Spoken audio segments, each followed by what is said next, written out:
En las remotas colinas del este de Oregón, enterrada bajo décadas de silencio oficial, yace una verdad tan espeluznante que las autoridades locales la suprimieron durante más de un siglo. Entre 1852 y 188, más de 800 pioneros desaparecieron a lo largo de un tramo de 20 millas del Camino de Oregón, no a causa de enfermedades o accidentes, sino de algo mucho más siniestro: la Capilla del Sagrado Corazón. Una modesta estructura de madera que prometía la salvación a los viajeros moribundos fue, en realidad, el epicentro del plan de asesinatos en masa más metódico de la historia de la frontera estadounidense. Lo que comenzó como desapariciones aisladas se convirtió en una empresa familiar tan calculada, tan despiadadamente eficiente, que redefinió el propio mal. La familia Grayson no solo mataba por dinero, sino que lo perfeccionó hasta convertirlo en una forma de arte, guardando registros meticulosos de cada vida que quitaban, de cada familia que destruían, de cada sueño que enterraban en tumbas profundas. Antes de que descendamos a la oscuridad que consumió a la familia Grayson y a sus víctimas, necesito pedirte algo. Si eres de los pocos que pueden soportar estas oscuras revelaciones, suscríbete ahora y déjame un comentario diciéndome desde dónde me escuchas. Tu apoyo nos ayuda a desvelar las historias que otros no se atreven a contar. Volvamos a 1852, cuando el Camino de Oregón prometía esperanza, pero trajo horror. El Camino de Oregón se extendía como un salvavidas a través de la frontera estadounidense, llevando sueños hacia el oeste a través de 3,000 kilómetros de desierto implacable, para las miles de familias que vendieron todo lo que poseían para tener la oportunidad de una nueva vida. Cada milla representaba a la vez esperanza y peligro. Las enfermedades, el hambre y las catástrofes naturales se cobraron innumerables vidas. Pero en las ondulantes colinas del este de Oregón, la muerte tenía un rostro diferente. Uno que sonreía con compasión cristiana mientras calculaba el valor de las posesiones de una familia. El año 1852 marcó el punto álgido de la migración por el Camino de Oregón, con más de 50,000 personas realizando el traicionero viaje hacia el oeste. Cuando la mayoría de las caravanas llegaron a las montañas azules de Oregón, ya habían recorrido casi 18 millas. Las familias estaban agotadas, los suministros escaseaban y los miembros más débiles sucumbían a menudo a la fiebre del camino, la disentería y otras dolencias que convertían los sueños de prosperidad en luchas desesperadas por la supervivencia. Fue en este paisaje de vulnerabilidad donde el padre Moray Grayson fundó la Capilla del Sagrado Corazón en 1851. La estructura de madera desgastada estaba situada en una colina con vistas a un punto de parada natural a lo largo del camino, un lugar donde los viajeros cansados a menudo se detenían para descansar sus bueyes y enterrar a sus muertos. Para los pioneros que pasaban por allí, la capilla representaba la divina providencia, un faro de esperanza en el desierto donde podían buscar consuelo espiritual y, en caso necesario, dar cristiana sepultura a sus seres queridos. El padre Moray, un hombre alto y enjuto, de unos 40 años, con penetrantes ojos grises y una voz que imponía respeto, había llegado al territorio de Oregón afirmando ser un misionero itinerante. Hablaba con elocuencia sobre su vocación de atender las necesidades espirituales de las familias que se dirigían hacia el oeste, y su conocimiento de las Escrituras parecía lo bastante genuino como para convencer incluso a los viajeros más escépticos. A su lado estaba su devota esposa, que adoptó el nombre de hermana Constance. Una mujer cuyo trato amable y aparentes conocimientos médicos la hacían inestimable para las familias que luchaban con niños enfermos y parientes moribundos. El hermano Ezequiel, hermano menor de Moray, completaba el trío que se convertiría en sinónimo de salvación y condenación. Mientras que Moray poseía la presencia imponente de un líder natural, Ezequiel era el práctico, hábil con las manos, conocedor del ganado y siempre dispuesto a ayudar a las familias en apuros, a reparar sus carros o cuidar de sus animales. Juntos, los tres creaban una imagen de caridad cristiana que atraía a las familias desesperadas como polillas a la llama. La capilla en sí era modesta, pero estaba bien mantenida, construida con madera local y con un pequeño cementerio adyacente al edificio principal.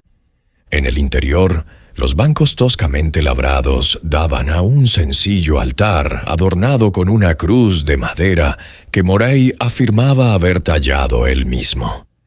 La característica más distintiva del edificio era su sótano inusualmente grande, que los Grayson explicaron como un almacén necesario para los suministros que tenían a mano para ayudar a los viajeros indigentes. La comunidad circundante era escasa, algunas granjas dispersas y un pequeño puesto comercial a unas 15 millas al este. Este aislamiento beneficiaba a los Grayson, ya que había menos testigos de sus actividades y menos posibilidades de interferencias externas. Los colonos locales que habían conocido a la familia solían hablar bien de ellos, alabando su generosidad y devoción cristiana. Después de todo, ¿quién si no dedicaría su vida a atender a extraños moribundos en medio de la nada? Lo que hizo a los Grayson especialmente eficaces fue su comprensión de la brutal realidad del camino. Sabían que, para cuando las familias llegaran a su destino, muchas de ellas tendrían que hacer frente a enfermedades graves, a la escasez de provisiones y al agotamiento psicológico provocado por meses de penurias. Se posicionaron como la respuesta a estos problemas, no solo como guías espirituales, sino como ayudantes prácticos que podían proporcionar atención médica, suministros e incluso refugio temporal a las familias demasiado débiles para continuar. De inmediato, la cuestión de la denominación nunca pareció importar demasiado a las familias desesperadas, ya fueran metodistas, baptistas, presbiterianos o de cualquier otra confesión protestante. Los Grayson adaptaron su enfoque en consecuencia. Moray conocía bien las diversas tradiciones protestantes y podía citar las escrituras en el estilo que mejor reconfortara a su audiencia. Esta flexibilidad era crucial en la frontera, donde las diferencias confesionales a menudo quedaban relegadas a un segundo plano ante la simple supervivencia. La primera desaparición registrada se produjo el 23 de septiembre de 1852, aunque los investigadores no reconstruirían la cronología hasta décadas más tarde. La familia Morrison, James, su esposa Elizabeth, embarazada y sus 3 niños, y el anciano padre de Elizabeth viajaban con una caravana que se había dispersado tras llegar al territorio de Oregón. Como muchas otras familias, decidieron seguir solos hacia su destino final, seguros de que podrían recorrer las millas restantes sin la protección de un grupo más numeroso. Cuando la carreta de los Morrison sufrió la rotura de un eje a solo 3 kilómetros de la capilla del Sagrado Corazón, pareció una intervención divina.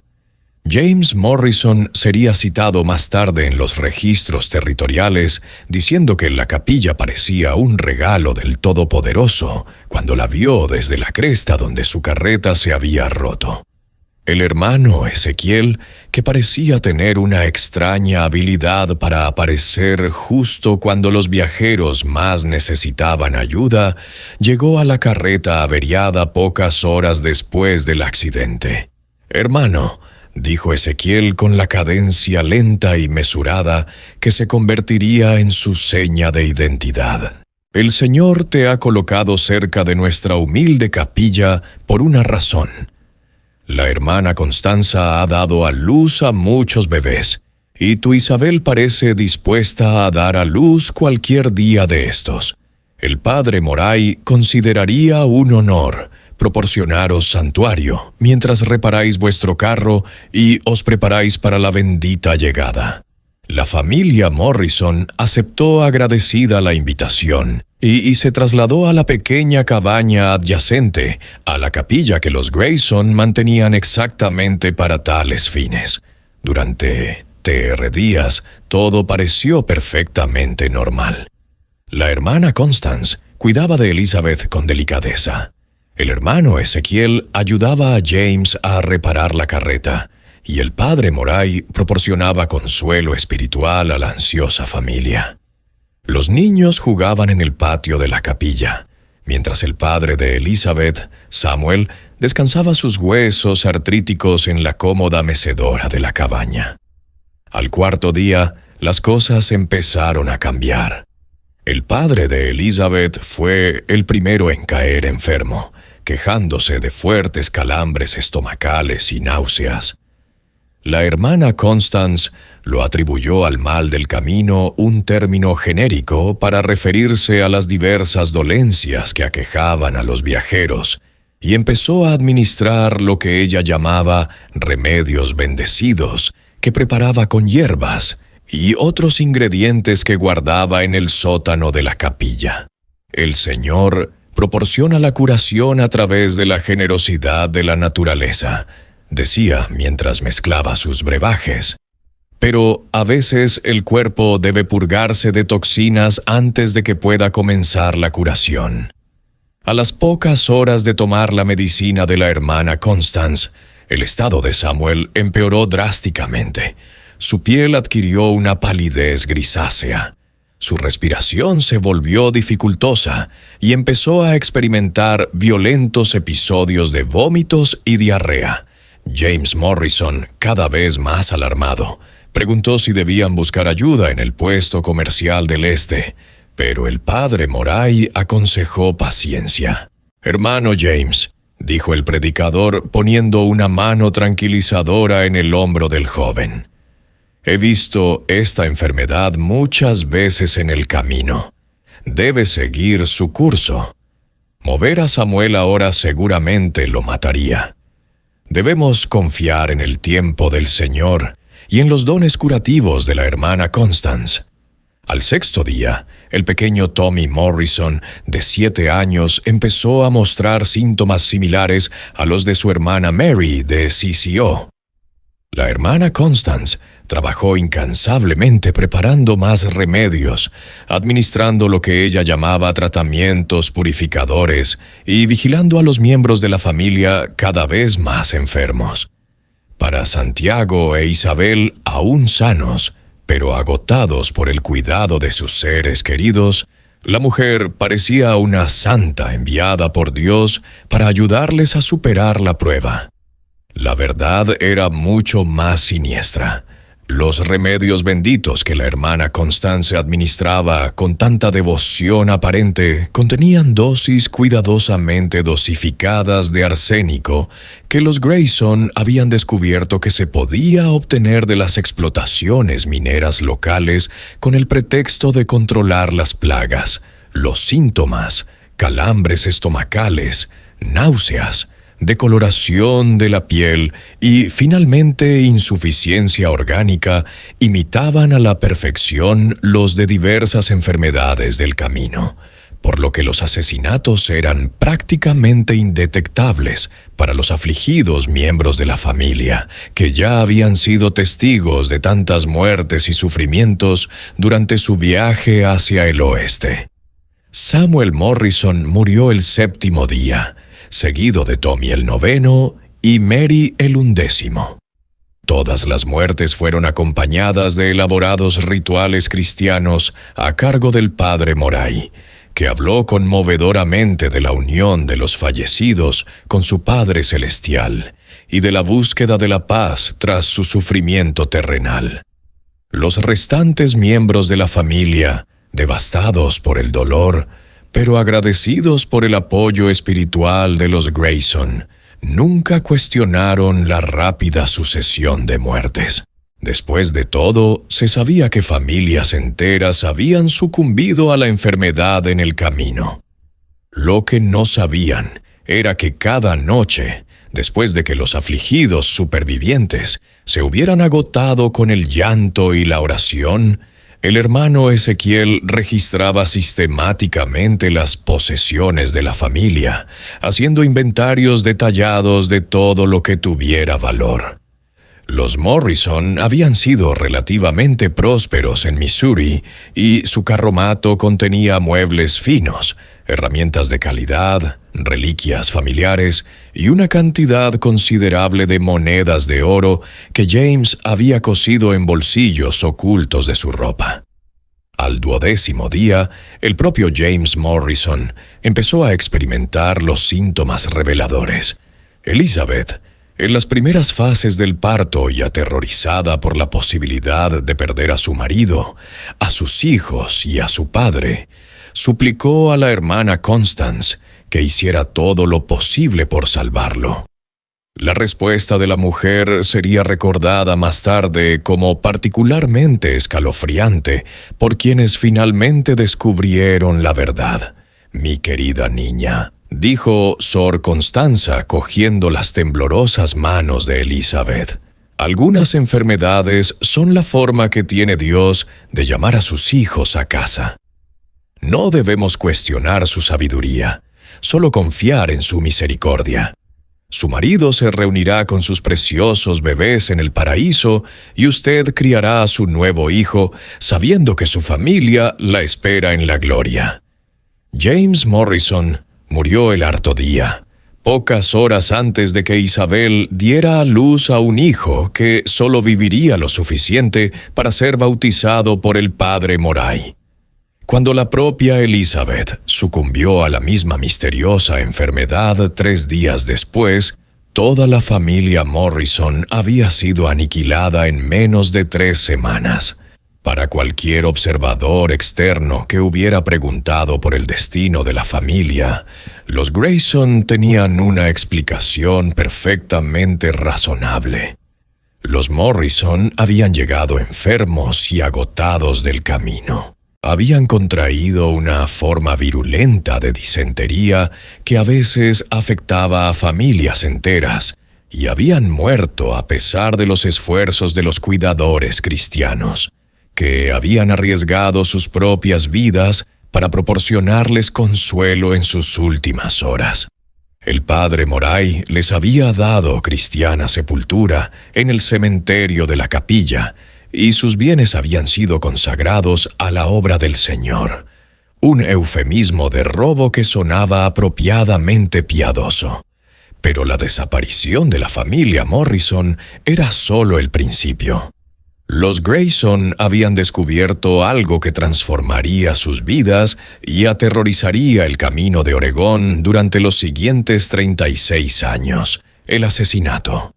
Cuando se ejecutaba con suficiente planificación y justificación religiosa, podía ser extraordinariamente rentable.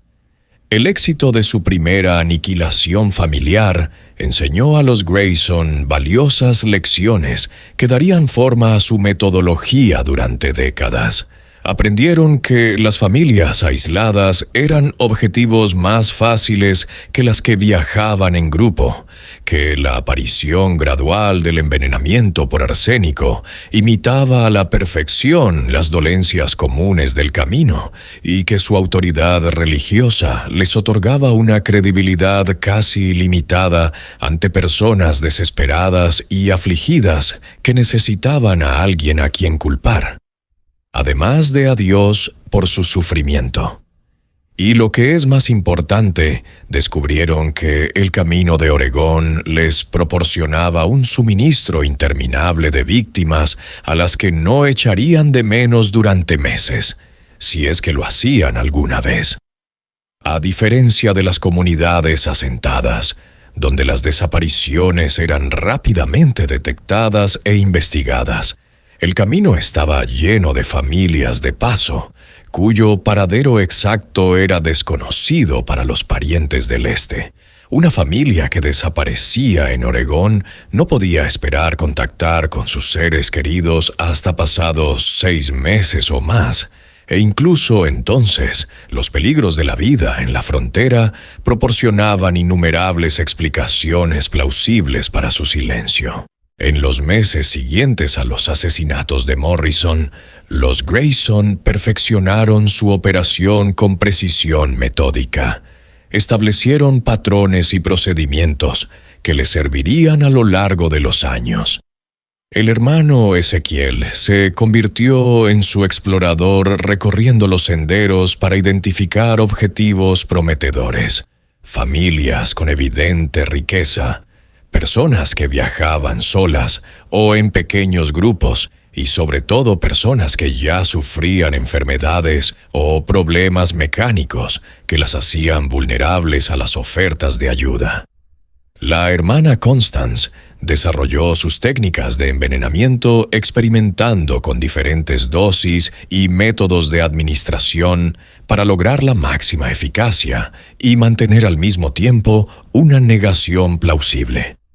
Descubrió que el arsénico podía disimularse fácilmente en infusiones, tinturas medicinales e incluso en el vino de la comunión, lo que facilitaba su administración a familias enteras bajo la apariencia de cuidados espirituales o médicos.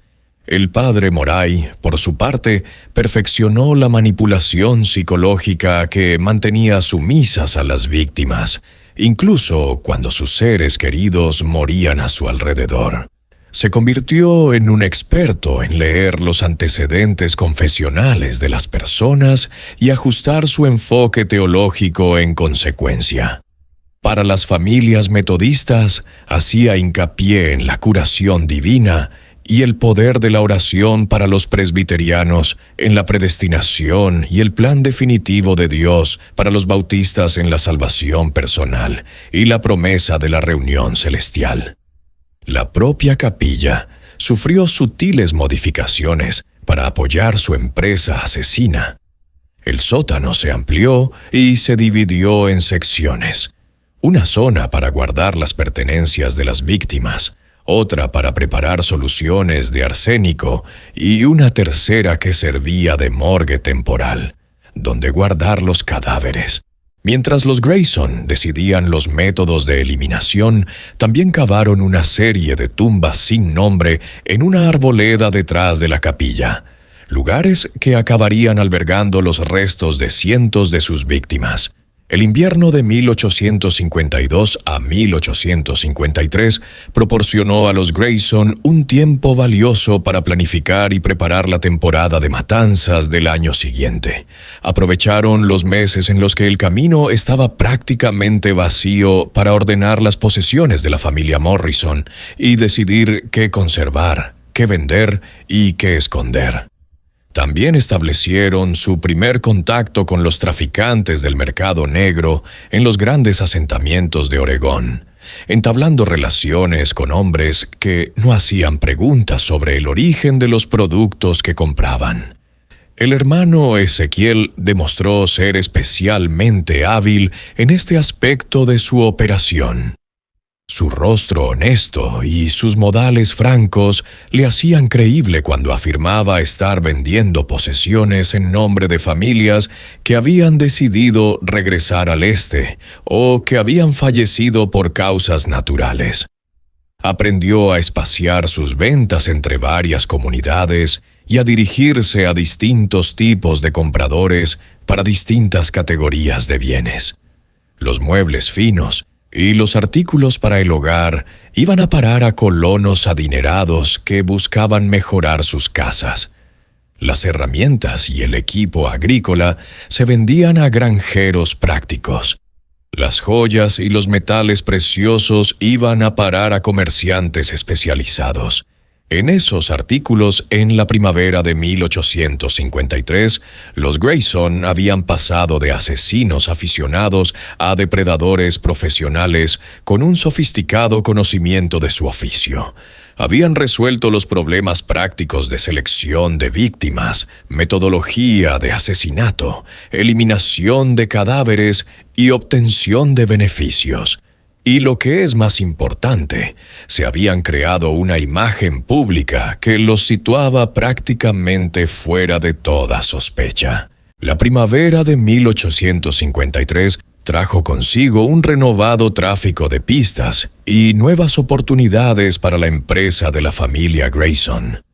Su segundo gran éxito llegó en mayo, cuando se encontraron con la familia Hoffman, inmigrantes alemanes que hablaban un inglés limitado y viajaban con una carreta llena de posesiones valiosas, entre ellas herramientas de artesanía fina, textiles de calidad y una cantidad considerable de monedas de oro que representaban los ahorros de toda su vida. Los Hoffman eran víctimas ideales en muchos sentidos. La barrera del idioma les hacía depender de los Grayson para comunicarse con otros viajeros. Sus costumbres extranjeras les hacían parecer exóticos y potencialmente sospechosos para otros usuarios del sendero, y su evidente riqueza les convertía en objetivos atractivos. Además, su limitado nivel de inglés les impedía entender advertencias sutiles o comunicar eficazmente sus preocupaciones a los demás. Viajeros, el patriarca de la familia, Heinrich Hoffmann, era un experto relojero que había traído sus herramientas y bienes comerciales para establecer un negocio en Oregón. Su esposa Greta estaba embarazada de su cuarto hijo, y sus 3 hijos tenían edades comprendidas entre los 6 y los 12 años, cuando problemas mecánicos en su carromato les obligaron a buscar ayuda cerca de la capilla del Sagrado Corazón. Los Grayson vieron otra oportunidad de perfeccionar su mortífero oficio. Esta vez experimentaron con diferentes enfoques. En lugar de esperar a que la familia desarrollara una enfermedad natural, la hermana Constance comenzó a administrar pequeñas dosis de arsénico casi de inmediato, disfrazadas de medicina preventiva para alejar las enfermedades del camino. Convenció a la familia de que la bendita protección que les ofrecía les mantendría sanos durante el periodo de recuperación. «Dios mío», dijo Heinrich en su inglés chapurre la primera vez que la hermana Constance le ofreció su medicina. «Es usted amable con los forasteros. Dios ya nos ha bendecido», respondió la hermana Constance con sinceridad práctica. Al darnos la oportunidad de servir a sus hijos en tiempos de necesidad, el asesinato de la familia Hoffman tardó casi un mes en completarse, pero la prolongación del plazo permitió a los Grayson inventariar minuciosamente sus posesiones y establecer planes detallados para deshacerse de las valiosas herramientas de relojería y los bienes comerciales. También les dio tiempo para estudiar las rutinas y relaciones de la familia, conocimientos que resultarían valiosos en sus futuras operaciones. Finales de 1853, los Grayson habían asesinado con éxito a 3 familias completas con un total de 16 personas, y habían empezado a ver su operación como un negocio que requería la misma planificación cuidadosa y atención al detalle que cualquier otra empresa rentable. Empezaron a llevar registros, no solo de las posesiones de sus víctimas, sino también de sus métodos, sus errores y sus éxitos. Estos registros, descubiertos décadas más tarde en los compartimentos ocultos del sótano de la capilla, acabarían proporcionando a los investigadores una espeluznante ventana a la naturaleza sistemática de los crímenes de la familia Grayson. Escritos con la caligrafía precisa del padre Moray, los libros de contabilidad contenían entradas detalladas para cada familia que asesinaban, incluyendo nombres, fechas, posesiones sustraídas, métodos de eliminación utilizados y beneficios obtenidos de la venta de bienes robados. Las anotaciones estaban escritas en un estilo frío y comercial que trataba las vidas humanas como artículos de inventario. Una entrada típica podría decir: Familia Morrison, 5 almas desaparecidas, septiembre-octubre de 1852. Las posesiones incluían 2 monedas de oro, muebles y herramientas de calidad, cuerpos enterrados en la arboleda sección C. Beneficio estimado 400 toneladas. Método arsénico a través de la infusión medicinal. Duración 17 días. Lecciones aprendidas. Reducir la frecuencia de las dosis para alargar el plazo y reducir las sospechas. Cuando se corrió la voz de la labor caritativa de los Grayson a lo largo del camino, empezaron a atraer a víctimas que buscaban activamente su ayuda.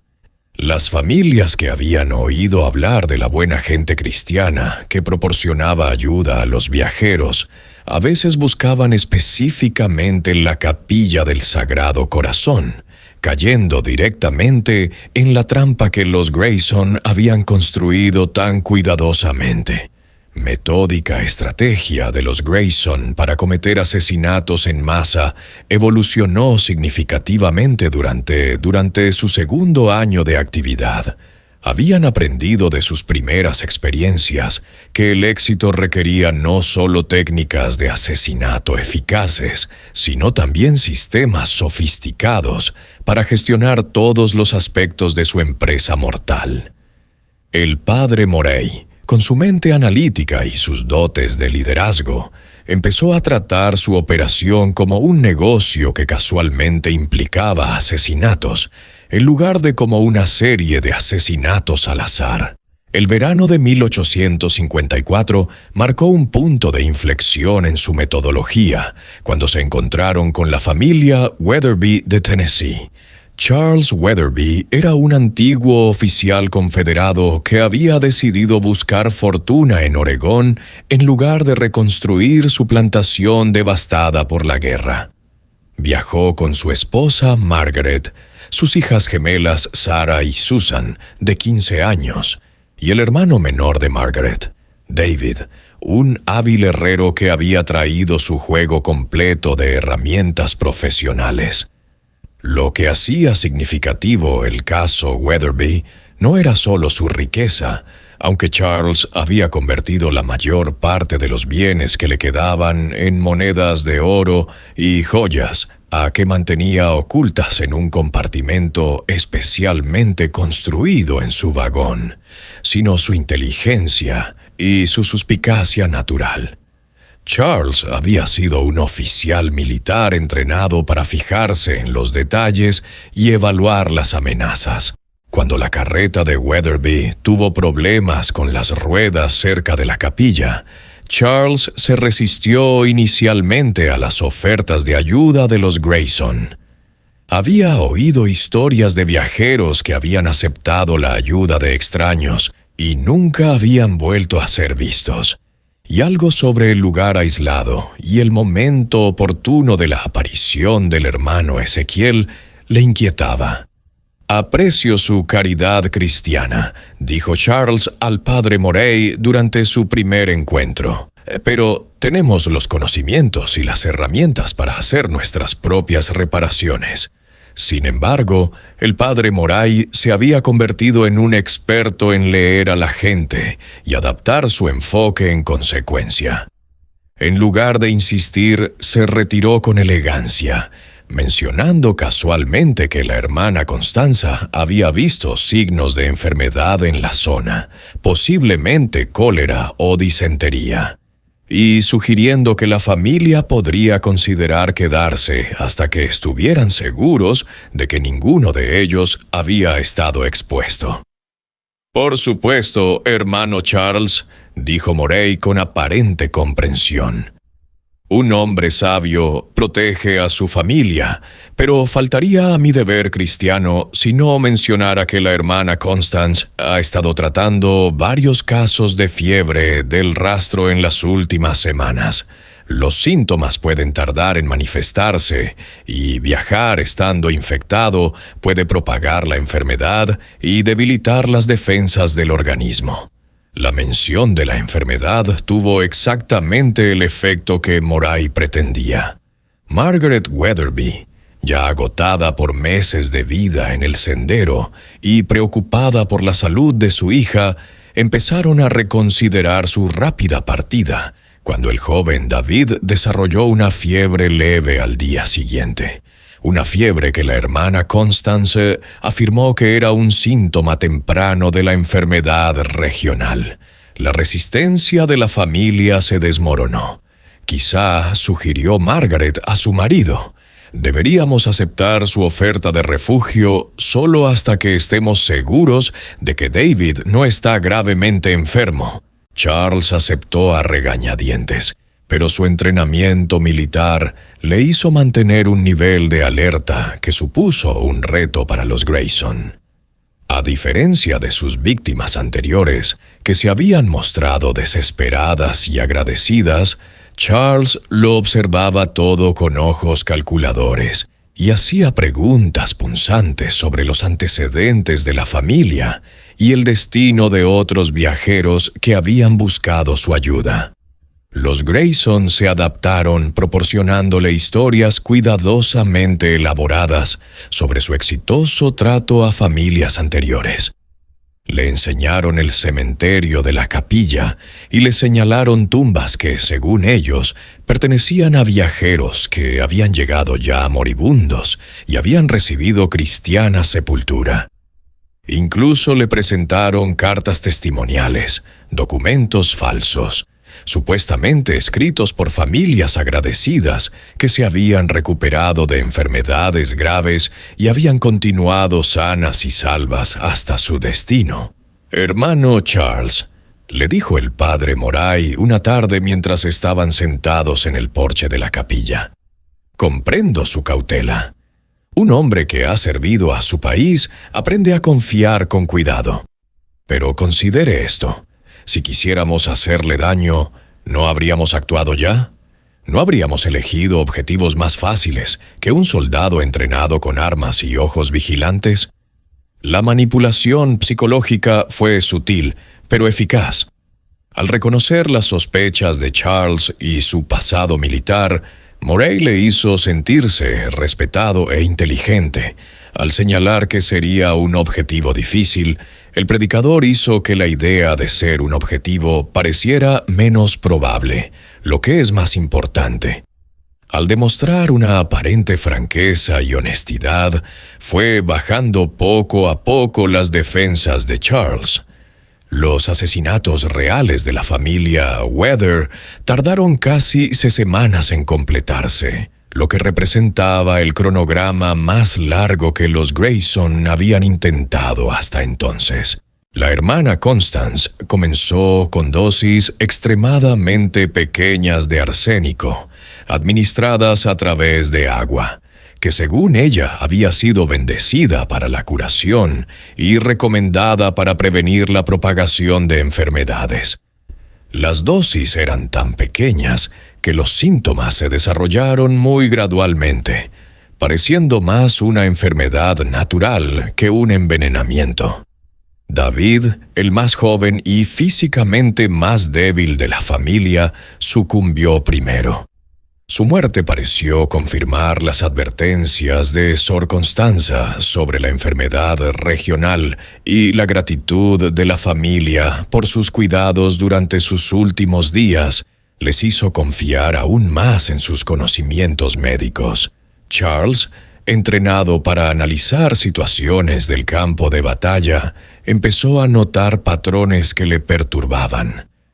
El hecho de que él y sus hijas permanecieran sanos mientras los demás enfermaban, la naturaleza peculiar de los síntomas y la presencia constante de los Grayson durante los peores momentos de la enfermedad de cada miembro de la familia. Todo contribuía a una creciente sensación de inquietud. Sus sospechas llegaron a un punto crítico cuando una noche descubrió al hermano Ezequiel examinando el contenido de su vagón. Al ser interrogado, Ezequiel afirmó que había estado comprobando que sus pertenencias estuvieran seguras y que los animales salvajes no se hubieran introducido en sus provisiones. La explicación era plausible, pero el instinto de Charles le decía otra cosa. Margaret le dijo a su esposa, moribunda, la mañana siguiente: «Creo que tenemos que abandonar este lugar. Algo no está bien aquí», pero Margaret estaba demasiado débil para viajar y moverla probablemente la habría matado. Charles se encontró atrapado entre sus crecientes sospechas y el amor por su familia. No podía abandonar a su esposa moribunda, pero tampoco podía evitar la sensación de que quedarse los condenaría a todos. La resolución llegó cuando Charles hizo un descubrimiento que confirmó sus peores temores. Mientras buscaba suministros médicos en el sótano de la capilla, se topó con un compartimento oculto que contenía pertenencias que claramente pertenecían a otros viajeros. Objetos demasiado personales y valiosos para haber sido abandonados voluntariamente por sus dueños. Entre las pertenencias ocultas encontró una muñeca infantil que mostraba signos de haber sido poseída recientemente, un reloj de bolsillo grabado con un nombre que no reconocía, y lo más inquietante de todo, una carta dirigida a alguien en Oregon City que llevaba una fecha reciente, pero que obviamente nunca había sido enviada. La carta, escrita con letra de mujer, describía la llegada sana y salva a una capilla y agradecía a Dios la amabilidad de la familia cristiana que cuidaba de sus hijos enfermos. Charles se dio cuenta de que había descubierto pruebas de asesinatos anteriores y de que su familia estaba siendo envenenada sistemáticamente por las mismas personas que decían salvarla. Pero se dio cuenta demasiado tarde. Margaret murió aquella noche, y él se despertó a la mañana siguiente, sintiendo los síntomas familiares que habían precedido a la muerte de cada miembro de la familia. Lo que Charles no sabía era que los Grayson le habían estado observando atentamente, se habían dado cuenta de sus crecientes sospechas y habían decidido acelerar su envenenamiento antes de que pudiera actuar en consecuencia.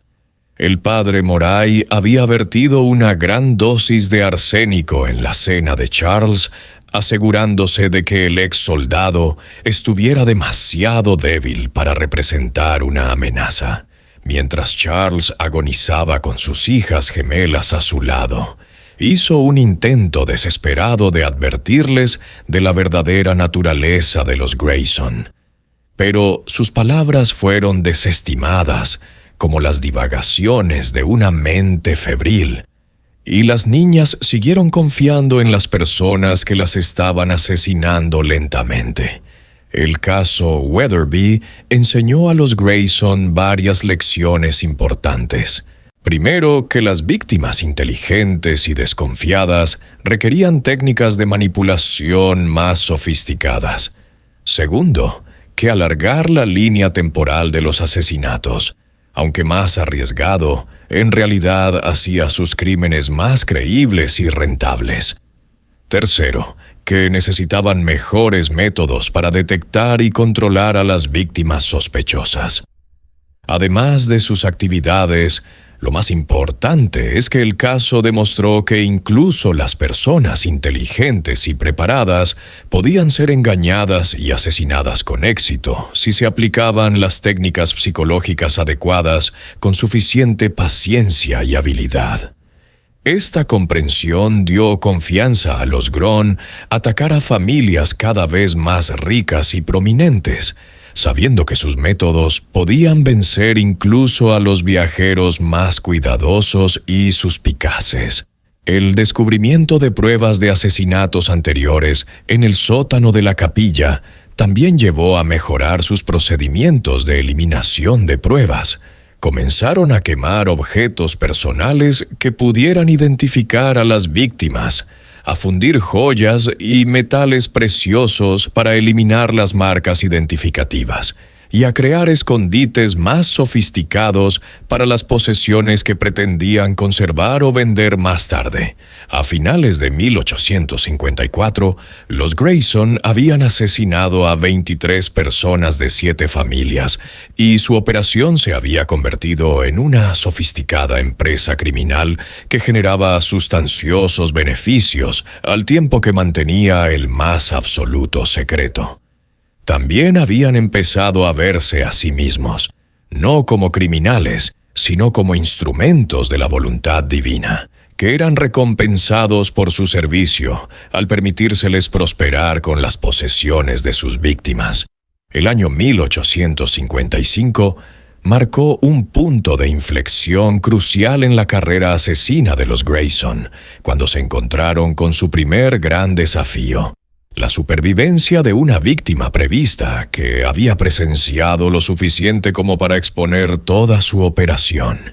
El incidente comenzó de forma bastante rutinaria, con la llegada de la familia Patterson de Ohio, pero terminaría con los Grayson enfrentándose a la aterradora posibilidad de ser descubiertos y a la necesidad de tomar decisiones desesperadas sobre su futuro. Thomas Patterson era un comerciante de éxito que había liquidado su negocio de Ohio para buscar oportunidades en la creciente economía de Oregón. Viajaba con su esposa Emily, sus 4 hijos de edades comprendidas entre los 8 y los 16 años y la hermana de Emily, Catherine, una mujer soltera de unos 30 años que ejercía de maestra y cuidadora de la familia.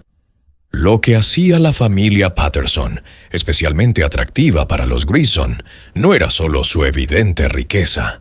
Thomas había convertido sus activos comerciales en oro y billetes fácilmente transportables, sino también su aparente respetabilidad y la probabilidad de que su desaparición acabara siendo advertida por socios comerciales, tanto en Ohio como en Oregón. La caravana de la familia se había dispersado cerca de las Montañas Azules y viajaban solos cuando se encontraron con el hermano Ezequiel a unos 8 kilómetros de la capilla del Sagrado Corazón. La carreta no se había averiado y ninguno de los miembros de la familia estaba enfermo. Pero Ezequiel había aprendido a crear oportunidades en lugar de esperar a que se presentaran. «Buenas tardes, hermano», dijo Ezequiel al acercarse a la carreta de los Patterson. «No he podido evitar fijarme en tu magnífica yunta de bueyes. Es ganado de calidad. Por casualidad, ¿no les interesaría hacer un trueque por provisiones frescas? Tenemos un buen ganado en la capilla de enfrente». Thomas Patterson era un astuto hombre de negocios que había aprendido a evaluar cuidadosamente las ofertas antes de tomar decisiones. Le interesaba la posibilidad de obtener provisiones frescas, pero algo en los modales de Ezequiel, quizá demasiado amistosos, demasiado ansiosos, le hacía ser cauto. «Agradecemos la oferta», respondió Thomas. «Pero estamos bien abastecidos para el resto de nuestro viaje. Nos pondremos en marcha directamente». Ezequiel, sin embargo, se había preparado para esta respuesta. Por supuesto, pero me pregunto si podría mencionar algo que podría ahorrarle a su familia considerables problemas. La hermana Constance es nuestra médica. Ha estado tratando varios casos de fiebre de montaña en las últimas semanas. Es un asunto desagradable que se instala gradualmente, y para cuando la gente se da cuenta de que está enferma, está demasiado débil para viajar con seguridad.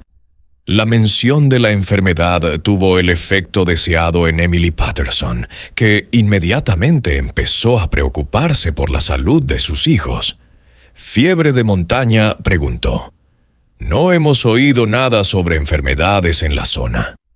«Bueno, señora», dijo Ezequiel con preocupación practicada, «no es algo de lo que a la gente le guste hablar. Es malo para los negocios, si sabe a lo que me refiero. Pero la hermana Constance tiene remedios que pueden prevenirlo si se administran antes de que aparezcan los síntomas. Valdría la pena que pasara por la capilla solo para que examinaran a su familia». Thomas permaneció escéptico, pero los instintos maternales de Emily se habían activado. La idea de que sus hijos pudieran estar expuestos a una enfermedad peligrosa sin que ella lo supiera era aterradora, y la posibilidad de prevenirla era demasiado valiosa como para ignorarla. Thomas dijo en voz baja: «Quizá deberíamos hablar al menos con esta médica. Si hay una enfermedad en la zona, no deberíamos tomar precauciones». A regañadientes, Thomas accedió a visitar la capilla, diciéndose a sí mismo que simplemente obtendrían información sobre la supuesta enfermedad y luego continuarían su viaje. No tenía forma de saber que esta decisión le llevaría a la experiencia más angustiosa de su vida y a la casi destrucción de toda su familia. Los Grayson recibieron a la familia Patterson con su habitual combinación de calidez cristiana y sutil manipulación. El padre Moray impresionó a Thomas con sus conocimientos de negocios y su aparente familiaridad con las condiciones comerciales de Oregón. La hermana Constance cautivó a Emily con sus modales amables y su evidente afecto por los niños. El hermano Ezequiel entretuvo a los niños Patterson con historias de la vida fronteriza y demostraciones de sus diversas habilidades prácticas. A las pocas horas de su llegada, la familia había acordado pasar la noche en la capilla para que la hermana Constance examinara a todos en busca de signos de fiebre de montaña. El examen reveló, como era de esperar, que varios miembros de la familia mostraban síntomas precoces que requerían tratamiento inmediato con los remedios preventivos de la hermana Constance. Catherine Patterson, hermana de Emily, fue la primera en recibir tratamiento. Soltera y sin hijos, había dedicado su vida a cuidar de la familia de su hermana y estaba especialmente preocupada. Por la salud de los niños, aceptaba con entusiasmo la medicina de Sor Constanza y animaba a las demás a hacer lo mismo. Pero Catalina era también el miembro más observador de la familia y poseía una mente naturalmente analítica que le hacía fijarse en detalles que otros podrían pasar por alto. En la segunda noche de su estancia, observó al hermano Ezequiel haciendo lo que parecía ser un cuidadoso inventario del contenido de la carreta. Cuando se lo comentó a la hermana Constanza, la anciana lo descartó como una preocupación rutinaria por su seguridad.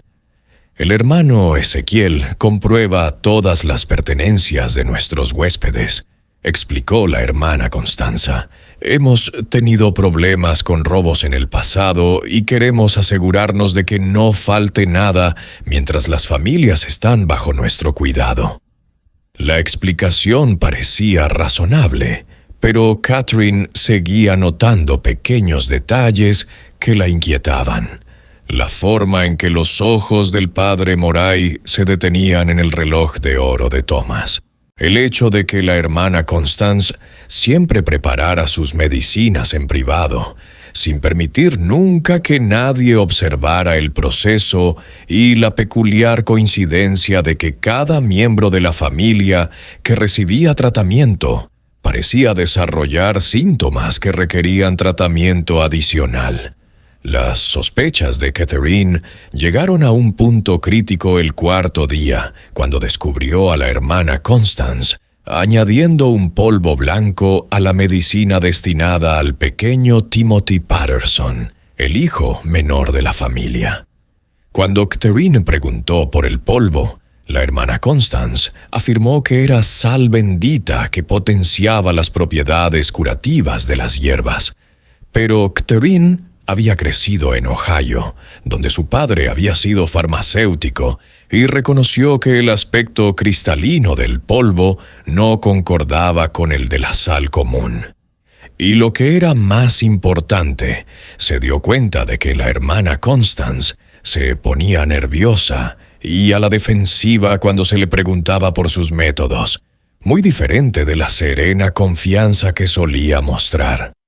Aquella noche, Catherine tomó una decisión que salvaría su vida y la de los miembros supervivientes de su familia. En lugar de tomar la medicina que le habían recetado, fingió bebérsela mientras la escupía en un pañuelo. También consiguió convencer al joven Timothy para que hiciera lo mismo, diciéndole que era un juego al que podían jugar juntos. Los resultados fueron dramáticos y aterradores. Mientras Thomas, Emily y los 3 niños mayores seguían debilitándose a causa de los tratamientos, Catherine y Timothy permanecían sanos. Y lo que era más importante, Catherine empezó a darse cuenta de que los miembros más enfermos de la familia eran los que más habían cumplido con el régimen médico de la hermana Constance. Al 6º día, 2 de los niños Patterson habían muerto, y Thomas estaba claramente moribundo. Emily, aunque débil, aún estaba consciente y lo suficientemente alerta como para mantener una conversación con su hermana. Fue durante esta conversación cuando Catherine tomó la decisión de compartir sus sospechas. Emily susurró: «Creo que esta gente nos está envenenando. Creo que están matando a nuestra familia». La reacción inicial de Emily fue de incredulidad y rabia. La idea de que la amable familia cristiana que había estado cuidando de ellos pudieran ser asesinos parecía imposible. Pero a medida que Catherine explicaba sus observaciones y el patrón de los síntomas, Emily empezó a ver la horrible verdad. «¿Qué podemos hacer?», preguntó Emily. «Thomas se está muriendo. Los niños también, y estamos demasiado débiles para viajar». Catherine se había estado preparando para esta pregunta. «Tenemos que salir de aquí, aunque nos mate. Quedarnos aquí definitivamente nos matará. Y tenemos que llevarnos a Timothy. Es el único que no ha tomado la medicina».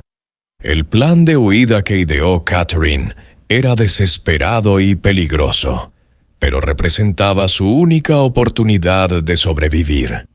Esperó hasta la madrugada cuando los Grayson dormían y ayudó a Emily y a Timothy a salir de la cabaña.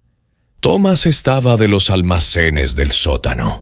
Proporcionó a los investigadores su primera visión de la naturaleza sistemática de los asesinatos de los Grayson. Los compartimentos ocultos contenían posesiones de docenas de familias cuidadosamente clasificadas y catalogadas. Lo más impactante de todo eran los detallados registros que el padre Moray había guardado, documentando los asesinatos de cada familia con la fría precisión de un libro de contabilidad empresarial. Los registros revelaban que la familia Patterson había sido el 37º grupo de víctimas de los Grayson y que en menos de 3 años habían asesinado a más de 150 personas. Las anotaciones describían no solo los asesinatos en sí, sino también los beneficios obtenidos de la venta de bienes robados y las lecciones aprendidas de cada operación exitosa. La supervivencia y el testimonio de Catherine Patterson marcaron el principio del fin de la empresa familiar de los Grayson, pero las autoridades tardarían años en comprender plenamente el alcance de sus crímenes y localizar a los autores. Mientras tanto, el conocimiento de que semejante maldad podía esconderse tras una fachada de caridad cristiana conmocionó a las comunidades de los senderos y cambió radicalmente la forma en que los viajeros se acercaban a los extraños que ofrecían ayuda. El impacto psicológico en las 3 supervivientes fue devastador y permanente. Emily Patterson nunca se recuperó por completo del envenenamiento por arsénico y murió al año de su huida. Su cuerpo estaba demasiado dañado por los tratamientos tóxicos para mantener la vida. Timothy llegó a la edad adulta con las cicatrices de su trauma infantil, sin poder confiar nunca en las autoridades religiosas y atormentado por pesadillas sobre la capilla y las muertes de sus familiares. Catherine Patterson se obsesionó con desenmascarar a los Grayson y asegurarse de que fueran juzgados por sus crímenes. Prestó testimonio ante investigadores militares, autoridades territoriales y, finalmente, alguaciles federales, convirtiéndose en la principal testigo cuya supervivencia hizo posible el procesamiento. Sus detallados recuerdos sobre la metodología de la familia y el contenido de sus archivos secretos resultarían cruciales para comprender el alcance de su empresa criminal. Pero los Grayson no habían estado ociosos durante su huida de la capilla del Sagrado Corazón. Con años de experiencia en cubrir sus huellas y cuantiosos recursos financieros acumulados gracias a sus víctimas, se habían preparado para la posibilidad de ser descubiertos y habían desarrollado planes de contingencia para continuar sus operaciones en nuevos lugares. La persecución de la familia Grayson comenzó en serio en el otoño de 1855, pero los fugitivos tenían varias ventajas cruciales que les permitieron eludir la captura durante casi 2 años. Poseían un conocimiento detallado de zonas remotas de todo el territorio de Oregón, importantes recursos financieros procedentes de sus años de asesinatos y robos, y lo que es más importante, la capacidad de crear nuevas identidades y establecerse en comunidades donde se desconocía su pasado. El alguacil federal William Chris, asignado para dirigir la investigación, se enfrentó a retos como nunca antes había encontrado. Los Grayson no eran delincuentes ordinarios que habían cometido un único crimen y huido. Gran asesinos organizados que habían operado con éxito durante años, explotando la confianza y la vulnerabilidad de sus víctimas. Su fachada religiosa había sido tan convincente que muchas personas que se habían topado con ellos se negaban a creer que fueran capaces de asesinar. No se trata de hombres desesperados que mataron en un momento de pasión, escribió el Mariscales en su informe oficial. Son depredadores calculadores que convirtieron el asesinato en una empresa comercial. Saben cómo manipular la fe y la caridad de la gente para fines malvados y tienen los recursos y la inteligencia para El gran avance en la investigación se produjo en la primavera de 1857, cuando las autoridades de California informaron de actividades sospechosas en una remota estación misionera cerca de la frontera entre Oregón y California. La misión de la Divina Misericordia había aparecido repentinamente en un lugar que daba acceso a múltiples rutas de caravanas, y los viajeros que se detenían allí en busca de ayuda estaban desapareciendo en circunstancias misteriosas. La misión estaba dirigida por un hombre que se hacía llamar Padre Benedict Morrison y sus 2 ayudantes, la hermana Mary Morrison y el hermano Thomas Morrison. Para los observadores casuales, parecían una familia religiosa dedicada a prestar servicios caritativos a los viajeros necesitados. Sin embargo, Marshall Race reconoció el patrón operativo a partir del testimonio de Catherine Patterson y de las pruebas encontradas en la capilla del Sagrado Corazón. La ubicación de la misión se eligió estratégicamente para interceptar a las familias que viajaban entre Oregón y California, grupos que solían estar aislados, agotados y vulnerables a las ofertas de ayuda. El edificio en sí era más grande que la capilla original, con zonas de sótano ampliadas y múltiples dependencias que podían servir para diversos fines en una operación de asesinato y robo. Lo más significativo es que las autoridades locales del norte de California habían recibido informes de familias desaparecidas que coincidían con el perfil de víctima preferido de los Grayson. Familias adineradas que viajaban solas o en pequeños grupos, buscaban ayuda en la misión y luego simplemente desaparecían sin dejar rastro de sus destinos previstos ni de su paradero actual. Marshall reunió a un equipo de agentes federales y personal militar para investigar la misión, pero estaba decidido a no repetir el error que había permitido a los Grayson escapar de la capilla del Sagrado Corazón. Esta vez, la aproximación se planificaría y ejecutaría cuidadosamente para evitar que los sospechosos huyeran o destruyeran pruebas. El equipo de investigación pasó varias semanas vigilando la misión desde posiciones ocultas en las colinas circundantes. Lo que observaron confirmó sus peores sospechas. La familia Morrison eran efectivamente los Grayson, y no solo habían reanudado sus actividades asesinas, sino que habían perfeccionado sus métodos basándose en su experiencia anterior. Durante el periodo de vigilancia, los agentes presenciaron la llegada de la familia Henderson de Missouri, una próspera familia de agricultores con 4 hijos que viajaba a California para establecer una nueva granja. El vagón de la familia iba cargado de maquinaria agrícola, enseres domésticos y lo que parecían ser importantes recursos financieros.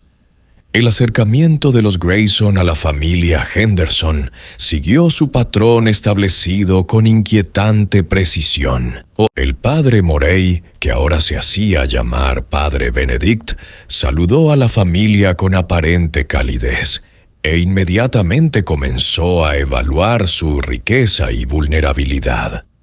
La hermana Constance, que usaba el nombre de hermana Mary, identificó rápidamente a los miembros de la familia que podrían ser más susceptibles a su tratamiento médico.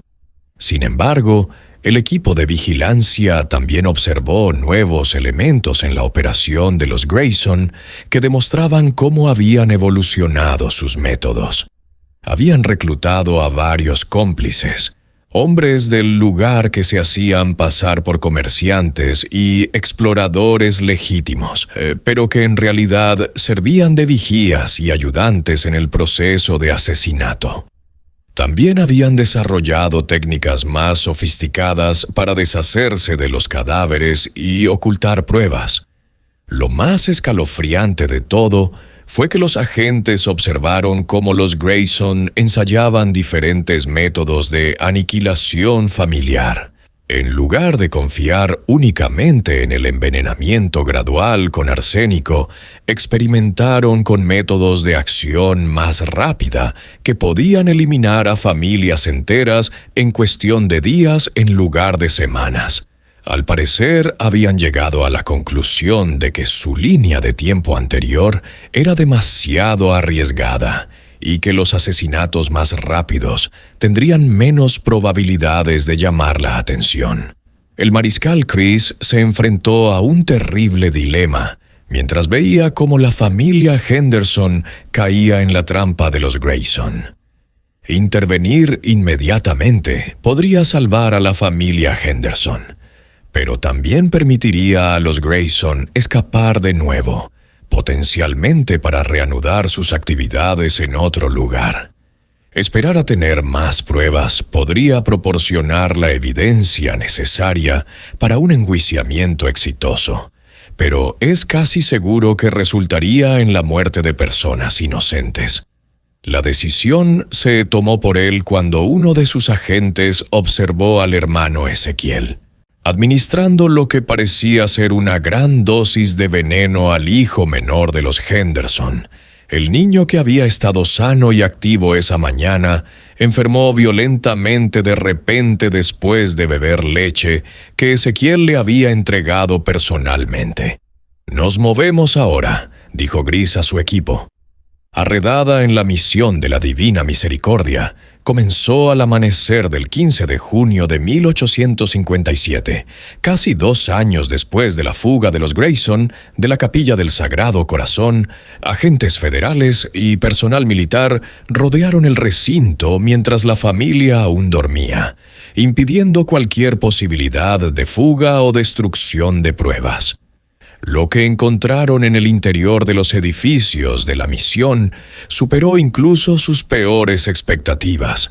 Los sótanos contenían pertenencias de al menos 20 familias, muchas más de las que podrían haberse acumulado durante el breve tiempo que los Grayson pasaron en este lugar. Compartimentos ocultos revelaban registros detallados de asesinatos cometidos no solo en Oregón y California, sino también en otros territorios donde al parecer la familia había operado antes de establecer su base en Oregón. Los registros describían una empresa criminal que abarcaba más de una década y varios estados. Los Grayson llevaban asesinando a viajeros y robando sus pertenencias desde, al menos, 1845, trasladándose de un lugar a otro según las circunstancias y dejando tras de sí un rastro de muerte que los investigadores apenas empezaban a comprender. Los diarios del padre Moray contenían anotaciones que revelaban la evolución psicológica de las actividades criminales de la familia. Las primeras entradas mostraban algunas evidencias de culpabilidad y justificación religiosa de sus acciones. Moray se convencía a sí mismo de que estaba proporcionando misericordia a los viajeros que sufrían al tiempo que era recompensado por Dios por su labor caritativa. Pero las entradas posteriores demostraron un abandono total de cualquier consideración moral. Los asesinatos se describían exclusivamente en términos de beneficio y eficacia, con un análisis detallado de los métodos que producían los mejores resultados y los tipos de víctimas que ofrecían las mayores recompensas.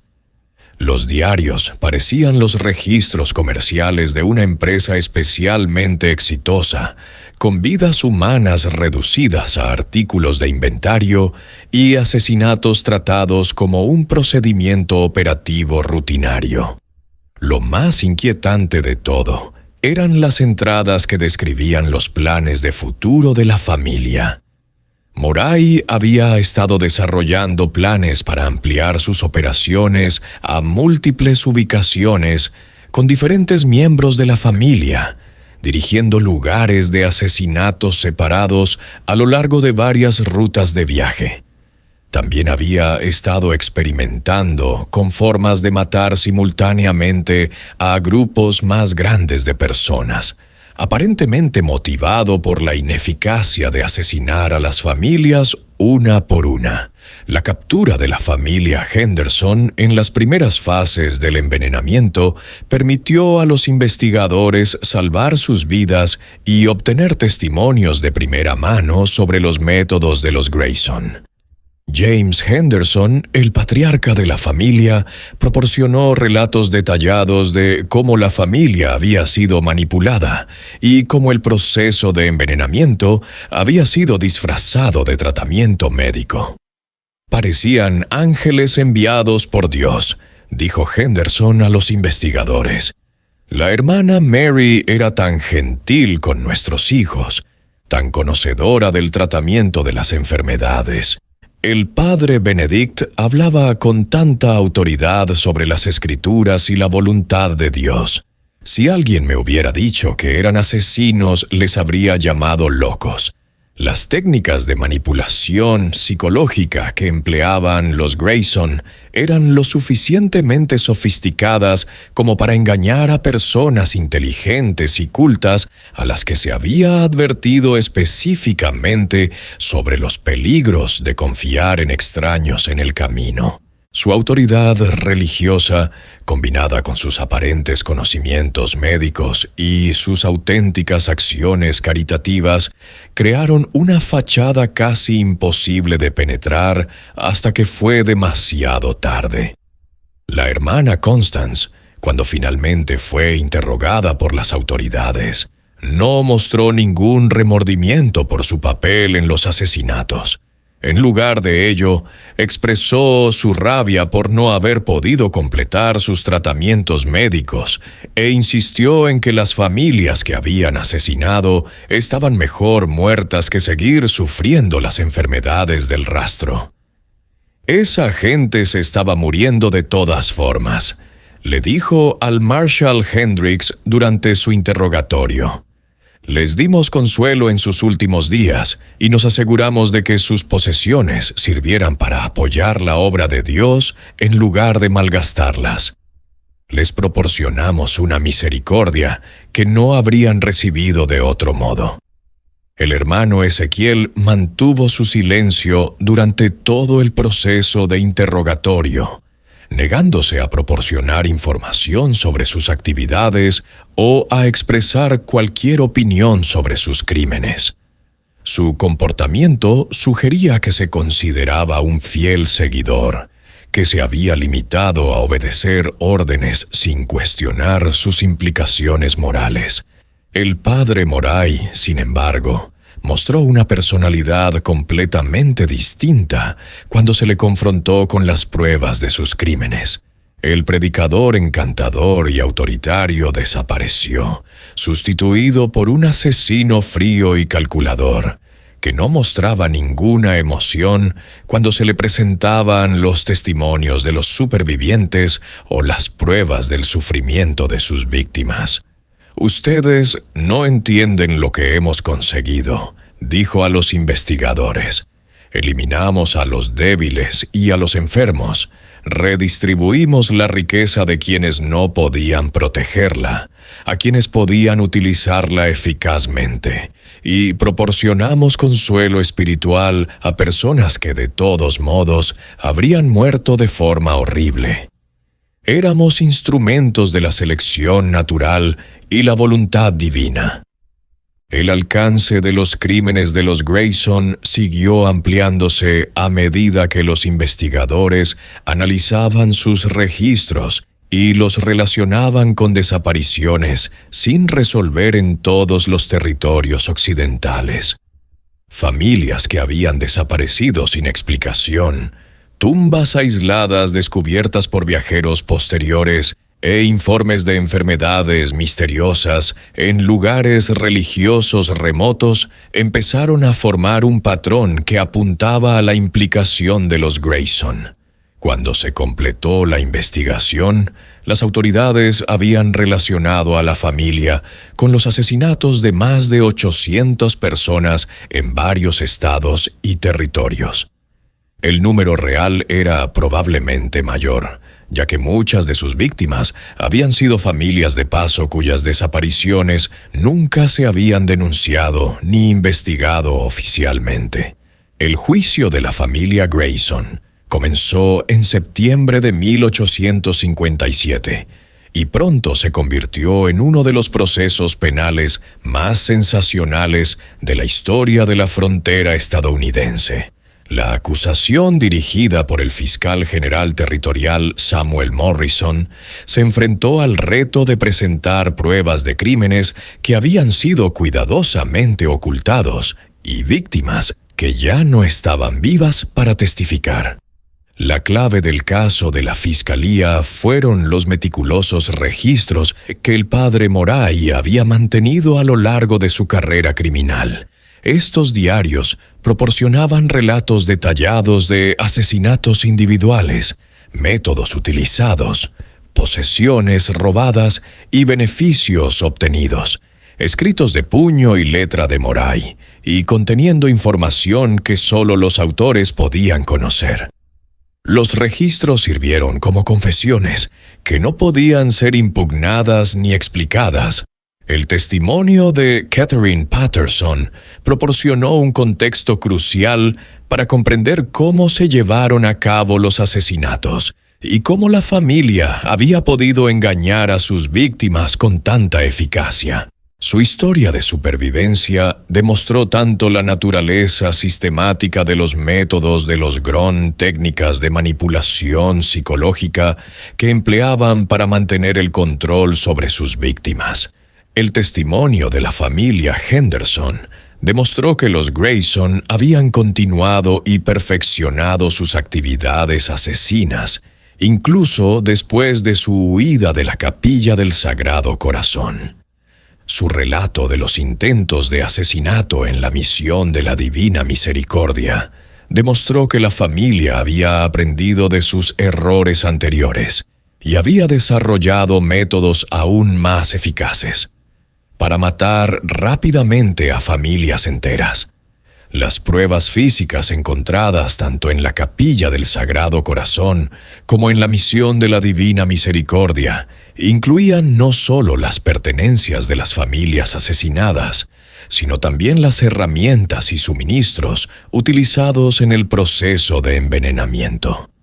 Mapas detallados que mostraban la ubicación de las tumbas sin marcar y correspondencia con traficantes del mercado negro que habían comprado los bienes robados.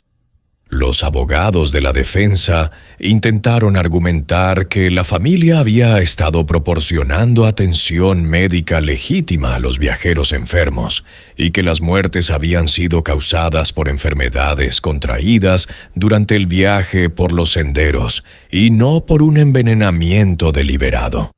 Sugirieron que la posesión de pertenencias de otras familias podía explicarse por compras legítimas o herencias de pacientes agradecidos que habían muerto a pesar de sus cuidados. Sin embargo, la acusación pudo demostrar que los patrones de muerte en los lugares regentados por los Grayson eran estadísticamente imposibles, a menos que se tratara de un asesinato deliberado. El testimonio de expertos médicos confirmó que los síntomas descritos por los supervivientes eran compatibles con el envenenamiento por arsénico y no con enfermedades naturales del rastro.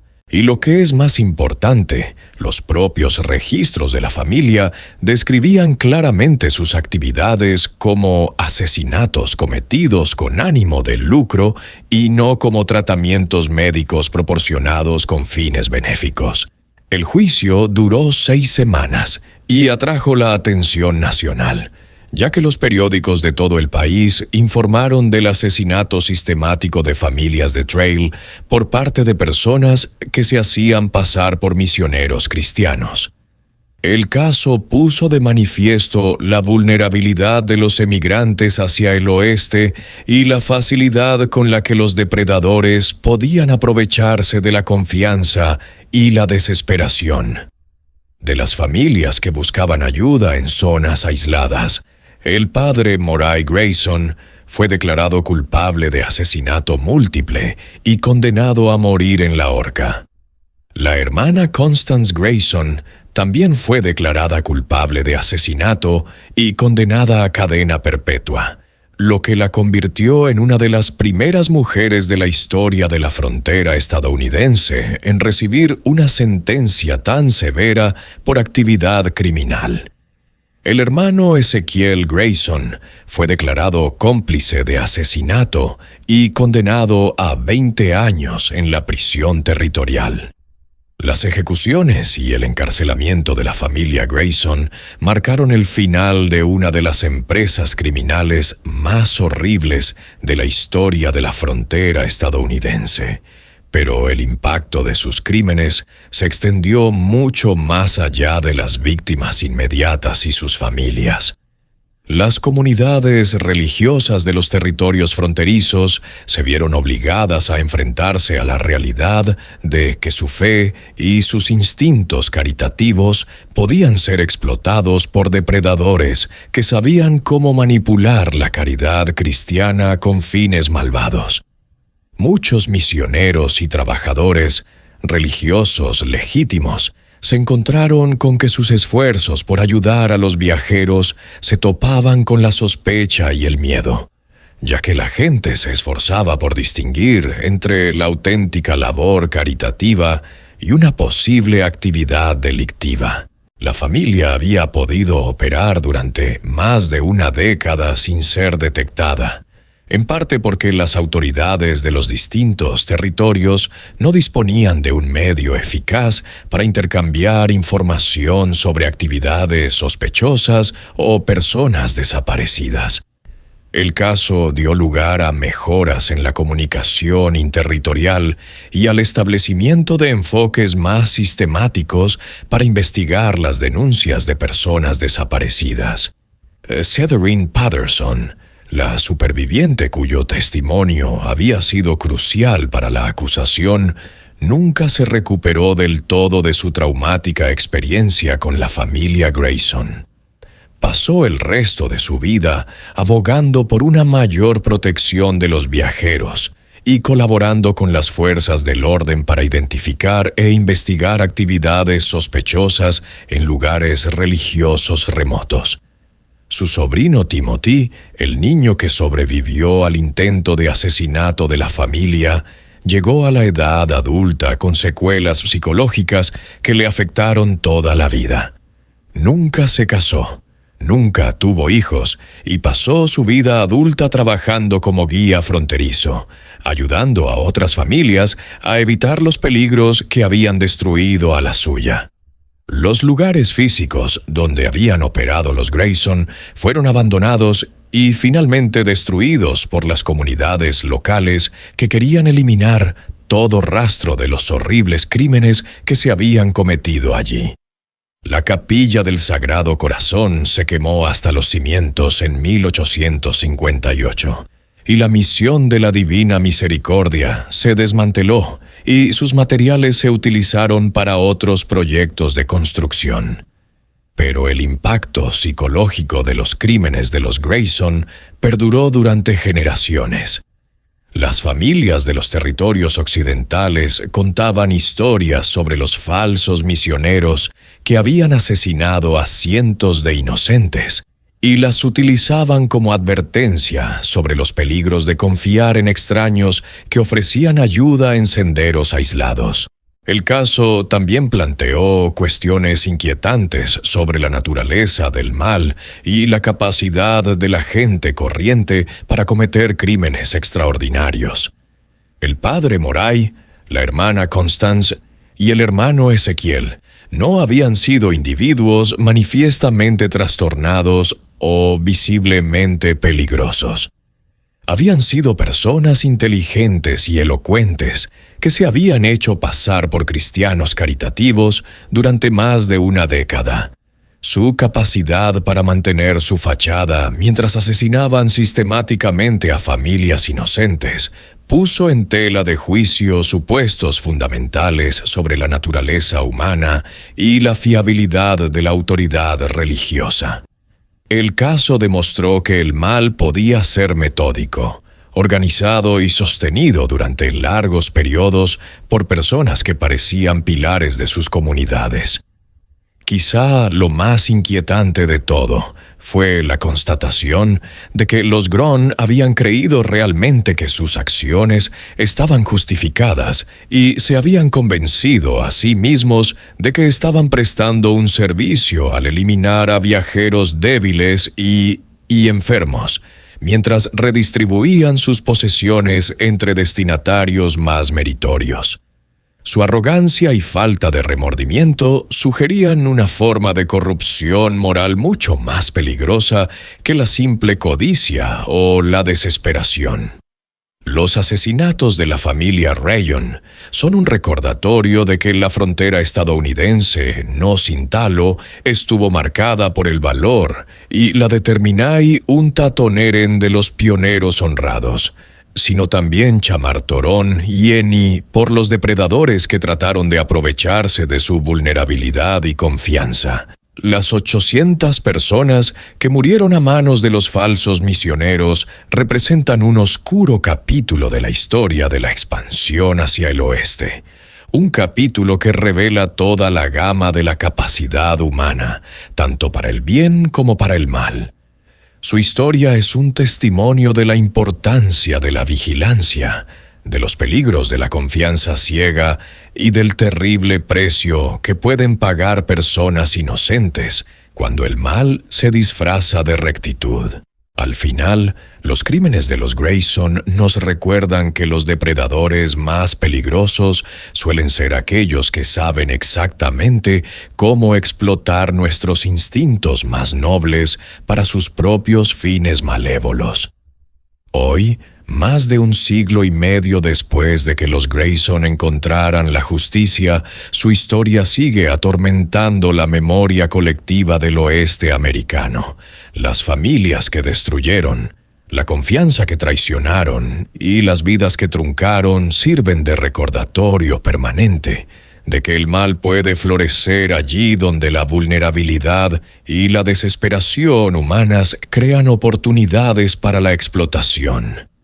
La valentía de supervivientes como Catherine Patterson, que lo arriesgó todo para sacar a la luz la verdad y buscar justicia para los muertos, ofrece un contrapunto a la oscuridad del legado de los Grayson.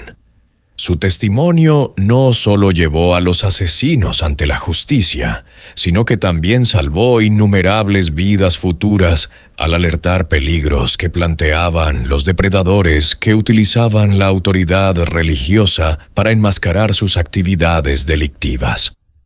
Al recordar los crímenes de la familia Grayson, honramos no solo a las víctimas que murieron, sino también a los supervivientes que encontraron la fuerza para luchar contra el mal y asegurarse de que finalmente se hiciera justicia. Su historia nos recuerda que incluso en los momentos más oscuros de la humanidad, siempre hay quienes defienden la verdad y se niegan a permitir que el mal triunfe desafiado. ¿Qué opina de esta escalofriante historia del pasado fronterizo de Estados Unidos? Cambia su visión de las historias románticas de la expansión hacia el oeste. La explotación sistemática de la caridad cristiana por parte de la familia Grayson revela los aspectos más oscuros de la naturaleza humana y el terrible precio de la confianza mal depositada. Si esta historia te ha dado escalofríos y te ha hecho pensar en los peligros ocultos que acechaban en los caminos fronterizos, compártela con alguien a quien le gusten los oscuros misterios históricos. Pulsa el botón Me gusta para apoyar el contenido que saca a la luz estos horrores olvidados. Y suscríbete para no perderte nunca las inquietantes verdades que dieron forma al pasado de Estados Unidos. La próxima vez que escuche historias sobre los valientes pioneros que conquistaron el oeste americano, recuerde que también tuvieron que sobrevivir a depredadores como los Grayson, personas que convirtieron el asesinato en un negocio familiar y ocultaban su maldad tras la máscara de la devoción religiosa.